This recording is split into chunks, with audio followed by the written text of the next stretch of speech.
So from time to time when my children were a bit younger than they are now, they would ask me some large existential questions about how or why certain injustices could exist in the world when people should really know better. They would ask me things like, why do some people hate other people because of the color of their skin or their religion? Or why do some people not have a home to live in? And when this sort of questioning would occur, I always took it really seriously, as I understood that whatever it was that I would respond with would likely set their understanding and approach to whatever the issue was for the future. But inevitably, no more than 10 seconds into my response, one or both of them would roll their eyes at me, grunt, and declare, "Can you please not be a rabbi right now?" and then walk away annoyed.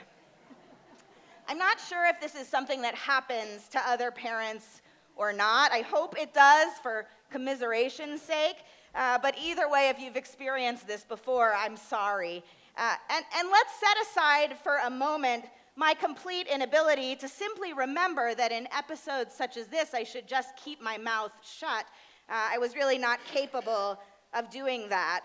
But for me, the real issue of concern was how my kids perceived a difference in how I spoke or acted, or both, when I was being a rabbi versus just being their mom.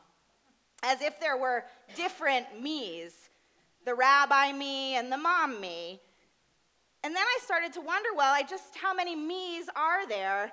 What about me as a spouse, a daughter, a coworker, a neighbor, a friend?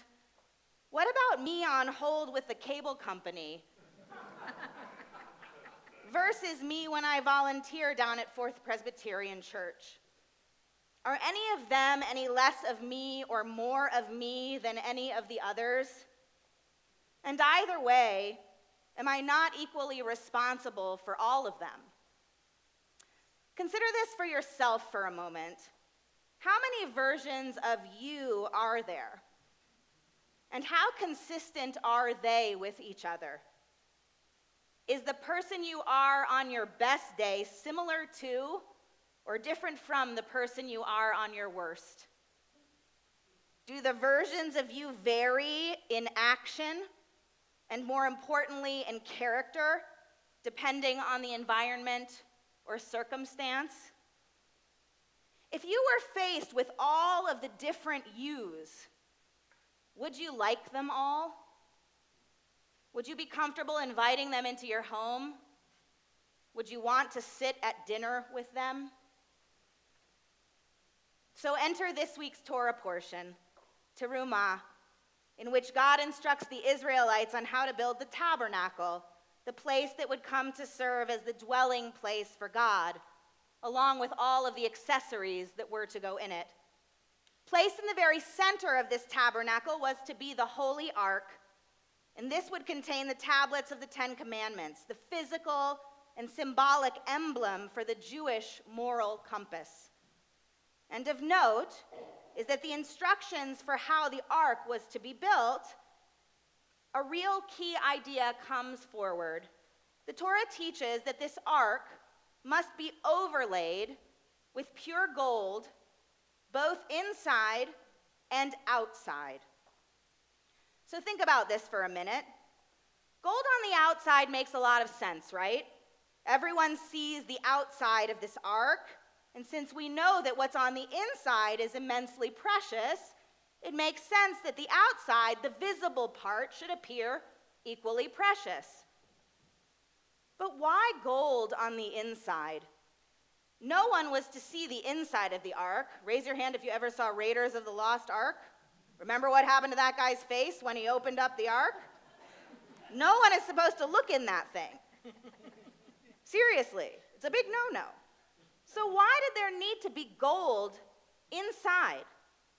Something so precious in a place that literally had no optics at all. The Talmud teaches that this instruction of overlaying the gold inside and outside the ark is to teach us a much more important lesson, not just about how to construct an ark, but how to construct our lives. And that lesson is summed up in the Talmud by two Aramaic words, toho kiboro. The inside should be as the outside. Put more colloquially, one should practice what they preach.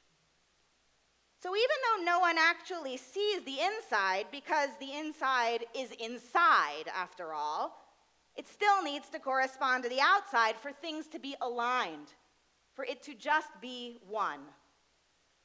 Here's a fun Jewish trivia fact for you. This is actually the reason why the pig has come to symbolize the most unkosher of all treif foods. Why? Because the pig is the only animal possessing the outward symbol of kosher. It has split hooves, but not the inward symbol, chewing its cud.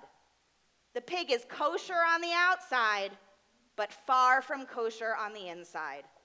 The exact opposite of toho kiboro. But Rabbi Bachya ben Asher of the 13th and 14th century in Spain takes this idea of the insides matching the outsides one level deeper, when he suggests that what matters is not just the alignment of our outside with our inside, but also that what we do when no one is looking is just as important as what we do when we are seen. That what we do when we are anonymous is just as important as what we do when we are known. Now, much of this may seem obvious and clear to us because as humans, we can so easily identify when others around us are not toho kiboro, when they are being hypocritical. You know, when you see that person with the Friends of the Police sign on their bumper sticker, but they run the red light. Or when you notice that your coworker who's so loud about animal rights comes into the office wearing a brand new pair of shiny leather shoes. Or pick whichever political candidate you don't like, Google their name and the word hypocrite. Literally hundreds of thousands of examples will come up for each one. I did it today. Every one of them, hundreds of thousands. But if we're honest, we tend to let our own hypocrisies off the hook. It's not often that we are all that excited to claim our own inconsistencies. In fact, there are no less than 8 different psychological tactics we humans have developed for pardoning our own hypocritical behaviors. But no matter what excuses we may offer, at the end of the day, we know deep down that hypocrisy, that sort of personal, behavioral misalignment, is not a desirable way to live. Because not only does it put us at odds with each other, it actually puts us at odds with ourselves. Consider that in English, the word face shares its origins with the word facade, connoting a deceptive appearance or state of being. But contrast that with the Hebrew word for face, which is panim, which shares the very same root as pinim, which means inside. And unlike the English word for face, which is singular, the Hebrew word for face, panim, is actually plural, which lets us know that from a Jewish frame, each and every one of our faces, each and every one of the versions of ourselves that we manifest is inextricably tied to the core of our being. We don't get the luxury of claiming only the shiny ones and shoving the tarnished versions of ourselves away into the corner. At the end of the day, each of us is one and only one person. Complex and multifaceted, yes, but nevertheless, just one. So what are we to do should we wish to become more toho kiboro across all channels of ourselves? A starting place might be to consider how much time in the course of our lives we've spent just looking at ourselves, literally in the mirror, combing our hair, getting dressed. There's nothing wrong with that. But then consider how much time we've spent looking for ourselves. We need to spend more time doing that, reflecting on why we love what we love, or why we hate what we hate, or why we really long for the things we long for. We can do this with a therapist, sure, a partner or friend, in our own process of self-reflection, or even here at the synagogue, we actually offer quite a bit of classes on this topic. And it's this work that ultimately allows us to see what we have overlaid on our outside, but also on our inside, and where those inconsistencies can be found.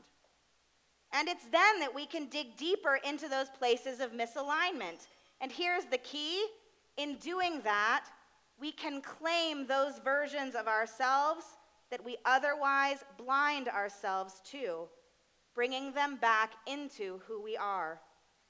There's a reason, after all, that the ark ends up holding not one, but two different sets of the tablets of the Ten Commandments. The ones broken by Moses when he witnessed the Israelites worshiping the golden calf, and the ones inscribed in partnership with God and Moses afterwards as well. Not surprisingly, it's not the blaming of others, but rather the taking of ownership and personal accountability that proves the key to becoming our best unified selves. At the very beginning of this week's Torah portion, when God commands the people to build a tabernacle, God famously says, Asuli mikdash v'shachanti b'tocham. Build for me a mikdash, a tabernacle, so that I may dwell within them. The Talmud goes on to say that the verse does not read so that I may dwell in it, the tabernacle, but rather within them. Because the goal of any of our actions in their highest potential is not merely to create a house for God, but to create a space for the divine in each and every person, so that in whatever role we find ourselves, whatever the circumstances might be, each of us truly can strive to be aligned with the best of who we are, both on the outside and on the inside too.